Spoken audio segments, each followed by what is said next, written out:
Dear students, 5 number episode आ गया है। अच्छा, आप में से अधिकतर लोग जब वीडियो एपिसोड्स का वेट करते हैं उससे पहले हम रिटन फॉर्मेट टेलीग्राम पे डाल देते हैं, जिसका लोगो देख लीजिए। इस तरह का लोगो होता है। टेलीग्राम पे जाइए, सबसे पहले हम शीट्स वहां पे डाल देते हैं यथासंभव, और कई बार यूट्यूब पे सूचनाएं भी दे देते हैं कम्युनिटी टैब में कि आपका टॉपिक्स आ गया है, शीट आ गया है। इसे हम टॉपिक्स शीट कहते हैं। तो इसे आप जाकर सबसे पहले देख लिया कीजिए। 6 बजे तक यूजुअली ये टॉपिक शीट आ जाता है।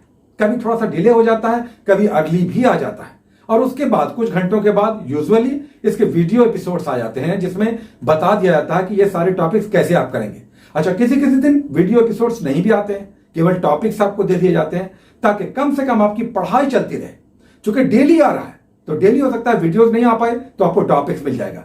कुल मिलाकर जो आप कर रहे हैं, ये भरोसा रखिए कि ये सारा आपके एग्जाम में काम आएगा, प्रश्नों के रूप में दिखेगा। कितनी अच्छी मेहनत आप कर रहे हैं ये आप पर है। देखिए, सारे बुक्स एक ही प्रकार के हैं। बुक्स तो हम लोग लेकर चल रहे हैं, लेकिन अलग अलग बुक्स अलग अलग स्टूडेंट्स पढ़ रहे हैं। एग्जाम्स में सब कुछ दिखाई देगा। ये सारे टॉपिक सारे बुक्स में हैं, लेकिन इसे कितने अच्छे से आपने पढ़ा है, कितना अच्छा रिवाइज किया है, ये एग्जामिनेशन में रिकॉल होगा। तो या तो कंफ्यूजन होगा या आप सही सही ठीक करेंगे। अगर रिवीजन नहीं रहेगा तब कंफ्यूजन होगा, और इस कंफ्यूजन से 8-10 क्वेश्चन गलत हो जाते हैं। तो ध्यान रखिएगा, पढ़ाई के साथ कम से कम 2 टॉपिक्स, हालांकि बहुत अधिक टॉपिक्स हो जाते हैं, डेली कितने सारे टॉपिक्स करना बहुत चुनौतीपूर्ण है। फिर से हम कहेंगे कि सबसे पहला सेगमेंट जो है उसे कर लीजिए। जो हम आपको सबसे पहला टॉपिक्स का 5-7 देते हैं, सबसे पहले उसे कीजिए। उसके बाद करंट अफेयर्स कीजिए, और उसके बाद बिहार स्पेशल कर लीजिए। कि ये टाइम बहुत बहुत कीमती है, इसमें एक दिन भी मिस नहीं करना है। डेली पढ़ना है, दम लगाकर पढ़ना है, जोर से पढ़ना है, कुछ भी नहीं छोड़ना है। पीछे घर में कितने सारे लोग हैं लगातार वेट कर रहे हैं कि हमारा बेटा हमारी बेटी इस बार रिजल्ट निकालेगी और हमारा मान सम्मान, पद प्रतिष्ठा और आर्थिक रूप से हमें संपन्न बनाएगी। इलाज भी तो कराना है, बहुत सारी परेशानियां हैं, बीमारी है, तकलीफ है। इलाज कराएंगे, पैसे आएंगे, थोड़ी उम्मीदें बढ़ेंगी, पद आएगा, कहीं पर नाम होगा, बच्चा हमारा लेकर जाएगा अस्पताल, तो अस्पताल वाले कहेंगे साहेब आ गए, साहेब के पिताजी हैं, तो आपका इलाज हो जाएगा, आपके पिताजी खुश होंगे, आशीर्वाद देंगे। आप जीवन में, जिंदगी में बड़ी बड़ी सफलताएं अर्जित करेंगे या करेंगी। तो अपने बेटा, अपने पुत्री, अपने पुत्र होने का ये सबसे बड़ा मौका है। कर्ज उतारिए अपने माँ पिताजी का, जिन्होंने आपको जन्म दिया है कुछ उम्मीद के साथ कि जब उनका बुढ़ापा आएगा तो आप उनकी लाठी बनेंगे या बनेंगी। बहुत सारी छात्राएं हैं, हम जानते हैं कि बहुत कुछ करना चाहती हैं। आप छात्राएं कितना कुछ करना चाहती हैं अपने परिवार के लिए, अपने पिताजी के लिए, अपनी माँ के लिए, अपने भाई बहन के लिए, सबके लिए, और अंततः अपने समाज के लिए, अपने राज्य के लिए, अपने देश के लिए भी। लेकिन उसके लिए पहले मेहनत करना होगा, जमकर मेहनत, ऐसी मेहनत कि सबसे पहले अगर कॉल किया जाए तो आपका नंबर आए, आपका नाम पुकारा जाए और कहा जाए कि यस, कम कम कम, आप ही को तो हम वेट कर रहे थे, आप ही को तो हमें लेना है। क्योंकि आपका इंटरव्यू, आपका रिटन, आपका मेंस इतना अच्छा है कि अगर आपको नहीं लेंगे तो हमें भी पाप चढ़ेगा, हमारे ऊपर भी इल्जाम आएगा कि आपको हमने क्यों नहीं लिया। तो ऐसी तैयारी, ऐसी पढ़ाई, ऐसा जज्बा, ऐसा डेडिकेशन, ऐसा प्रदर्शन आपका होना चाहिए। और उसके लिए ये समय है, इस समय को जाने मत दीजिएगा। यहां से निकला तो कटी पतंग हो जाएगा, फिर 1-2 साल पता नहीं कब क्या कुछ होगा, कौन जानता है। Who knows? Tomorrow never comes. कल तो कभी आता ही नहीं है। जो है सब आज है। आज कीजिए, आज सुन रहे हैं, आज पढ़िए, इतना पढ़िए कि आज जितना मेरे पास समय है हम कल का इंतजार नहीं करेंगे, और ऐसी तैयारी करेंगे कि निश्चित रूप से रिजल्ट निकालेंगे। चलिए आज के टॉपिक्स पे आते हैं। 5 नंबर टॉपिक से क्या है इसमें नहीं समझने वाला, बताइए। 1 बार नहीं, 2 बार, 3 बार पढ़िए। नहीं समझ में आता वीडियोस देखिए, लेकिन नहीं समझने वाला कुछ नहीं है, आपको समझ में आएगा। हो सकता है कहीं पर कम, कहीं पर अधिक समझ में आएगा। कुछ टॉपिक्स बहुत टफ होंगे तो पूरा नहीं, आधा समझ में आएंगे। अच्छा, ऑब्जेक्टिव भी संभवतः बनाइए। देखिए, ऑब्जेक्टिव की एक अच्छी बुक्स हमने आपको सजेस्ट किया है, साथ ही और भी सारी बुक्स हैं। आप पहले से पढ़ रहे हैं या पढ़ रही हैं, सब पढ़िए, लेकिन पढ़िए पढ़िए पढ़िए। 5 नंबर टॉपिक्स में जो हम लोग पहला टॉपिक लेकर चल रहे हैं, उसमें सबसे पहले सामाजिक धार्मिक सुधार आंदोलन है। लेकिन ये वो टॉपिक नहीं है जो पिछले टॉपिक्स में आपने पढ़ा।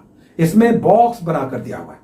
जो हम पेज नंबर हम लोग लेकर चल रहे हैं उसमें बॉक्स बनाकर दिया हुआ। बॉक्स का मतलब बक्सा नहीं है, बल्कि इस तरह से हाईलाइटेड करके दिया गया। पेज वहां पर या तो लाल कर दिया गया है, या ब्लू कर दिया गया है, या डीप कर दिया गया है।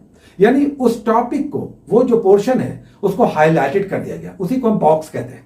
तो बॉक्स बना कर दिया गया है सामाजिक धार्मिक सुधार आंदोलन 19वीं शताब्दी का, जिसे पुनर्जागरण कहते हैं। इसमें बहुत सारे संगठन जो गठित हुए, उसके नेतृत्वकर्ता, उसका वर्ष, उसका स्थान, ये संगठन, ये सब नाम यहां पर दिया हुआ है। इससे क्वेश्चन आएगा ही आएगा, जैसे सत्यशोधक समाज कहां स्थापित हुआ, किसने स्थापित की थी, या थियोसॉफिकल सोसाइटी, या ब्रह्म समाज, आर्य समाज, देव समाज, वेद समाज।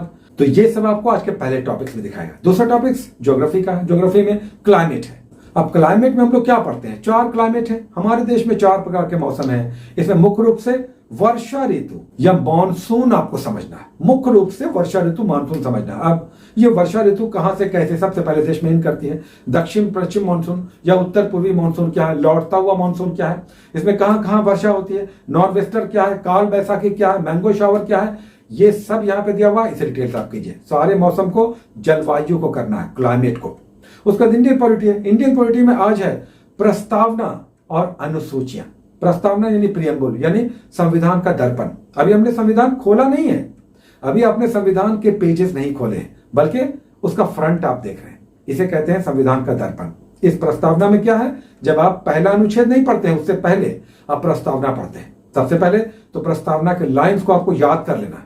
इसे रीअरेंज करके दे दिया जाता है कि सही शब्द क्या है। जैसे हम भारत के लोग भारत को एक प्रभुत्व संपन्न, समाजवादी, पंथ निरपेक्ष, लोकतांत्रिक गणराज्य बनाने के लिए आज आत्मा अर्पित करते हैं। तो इसे आप करेंगे प्रस्तावना, और फिर अनुसूचियां करेंगे, शेड्यूल करेंगे। अनुसूचियां ऐसी 12 अनुसूचियां, हर अनुसूची में लिस्ट है। जैसे 8वीं अनुसूची में भाषा है, या 7वीं अनुसूची में शक्तियों का विभाजन है। तो इस तरह के शेड्यूल या अनुसूचियां आप करेंगे, टोटल 12 है। उसके बायोलॉजी का एक टॉपिक हम लोग करते हैं, जिसमें आज है प्राणी जगत, एनिमल किंगडम। जितने भी प्राणी हैं, जीव हैं, उनका वर्गीकरण। कोई जल में रहता है, कोई स्थल में रहता है, कोई उड़ता है, किसी को 2 पैर है, किसी को 4 पैर है, कोई नाक से सांस लेता है, कोई स्किन से सांस लेता है, कोई ट्रैकिया से सांस लेता है। तो ये सब जितने भी प्राणी जगत है, उनका विभाजन, वर्गीकरण है। इसी को समझना है। इसे हम लोग 2 पार्ट में करेंगे। आज हमने पहला पार्ट दिया है, उसके बाद आधा पार्ट हम लोग दूसरे दिन करेंगे। आज आधा पार्ट कीजिए, आधा पार्ट हम लोग बाद में करेंगे। उसके बाद हम लोग स्पेक्ट्रम से कुछ पेजेस करते हैं। स्पेक्ट्रम में हम लोग 10, 12, 15 पेजेस लेकर चल रहे हैं, जिसमें आज चैप्टर 5 है। चैप्टर 5 आप लोग बोलते हैं कि बुक अलग हो गया है, काला वाला है या उजला वाला है, तो हम चैप्टर आपको बता रहे हैं ना, चैप्टर 5 में जाना है। ब्रिटिश शक्ति का विस्तार कैसे हुआ, इसके शुरुआती कुछ पेज नंबर दिया जा रहा है, आप इसे जाकर पढ़िए। उसके बाद बिहार स्पेशल हम लोग करते हैं। बिहार स्पेशल में आज का टॉपिक बहुत इंपॉर्टेंट है, जिसमें चंपारण सत्याग्रह है। तो इसके सारे डिटेल्स बुक्स में आपके इतना अच्छा दिया है कि अगर उतना समझ कर आप पढ़ लेते हैं, जरूर क्वेश्चन बनेगा। तो चंपारण सत्याग्रह कीजिए। गांधी जी को किसने बुलाया, कहां कहां हो गए, किस तरह से पूरा आंदोलन चला, किस तरह से अग्रणी कमेटी बनी, उसका क्या निर्णय आया, और किस तरह से नील की खेती पर अंकुश लगा। तो चंपारण सत्याग्रह करना। उसका बिहार स्पेशल में एक ऑब्जेक्टिव भी हम लोग चला रहे हैं। एक ऑब्जेक्टिव जिसकी भी है आपके पास, आप उससे पढ़िए। हम डॉक्टर मनीष रंजन वाली आपको दे रहे हैं, और उसके ऑब्जेक्टिव भी दे रहे हैं। ये दोनों बुक्स हैं। तो ऑब्जेक्टिव जरूर कीजिए। टॉपिक जब भी पढ़िए, उसके ऑब्जेक्टिव कीजिए। आपके पास अगर कोई और बुक है, उसी से पढ़िए, लेकिन समझ कर पढ़िए। चंपारण सत्याग्रह सारे बुक्स में दिया हुआ है, अच्छा दिया हुआ है, लेकिन ऑब्जेक्टिव जरूर बना लीजिए। उसके बाद हम लोग 5 टॉपिक्स लेते हैं एनसीईआरटी सार संकलन से, जिसमें सबसे पहले हिस्ट्री और लास्ट में केमिस्ट्री लेते हैं। हिस्ट्री में देखिए 1857 है, गवर्नर जनरल है। केमिस्ट्री में देखिए केमिकल बॉन्डिंग है। हर टॉपिक, हर पेज फैक्ट से भरा हुआ है। इसे आप पढ़िएगा तब आपको समझ में आएगा। उसके बाद हम लोग करंट अफेयर्स लेते हैं, जिसमें हम लोग 1 अक्टूबर का एसपीडी चला रहे हैं और घटना चक्र चला रहे हैं। एसपीडी में आज 8 और 9 2 पेजेस हैं, जिसमें शहरों के परिवर्तित नाम है और भी कई सारे फैक्ट्स हैं। डेट वाइज आप पीछे से जाइएगा तो 1 से लेकर 5 सितंबर 5 ही दिन का है, लेकिन पूरे पेज में 1 लाइनर्स बहुत इंपॉर्टेंट करंट अफेयर्स है। उसके बाद हम लोग घटना चक्र के शुरुआत में कुछ पेजेस लेते हैं, पीछे के पेजेस लेते हैं। शुरुआत में कुछ इंडिसेस है, नवाचार है, ये सब आपको दिखाई देगा, और पीछे से आप जाएंगे तो स्पोर्ट्स है। स्पोर्ट्स की डेटा कीजिए। 2021 का ज्यादा इंपॉर्टेंट है। दिसंबर 2020 का भी हम लोग करेंगे, दिसंबर 2020 का और 2021 का सारा करेंगे। 1 साल बैक का करंट अफेयर्स करना है। ये दोनों मैगजीन्स कीजिए। एक मैगजीन और हम चलाएंगे, देखते हैं अभी कौन सा आता है, लेकिन इसमें एक और ऐड होगा, ताकि करंट अफेयर्स हमारा कहीं अधिक स्ट्रांग हो जाए। Take care.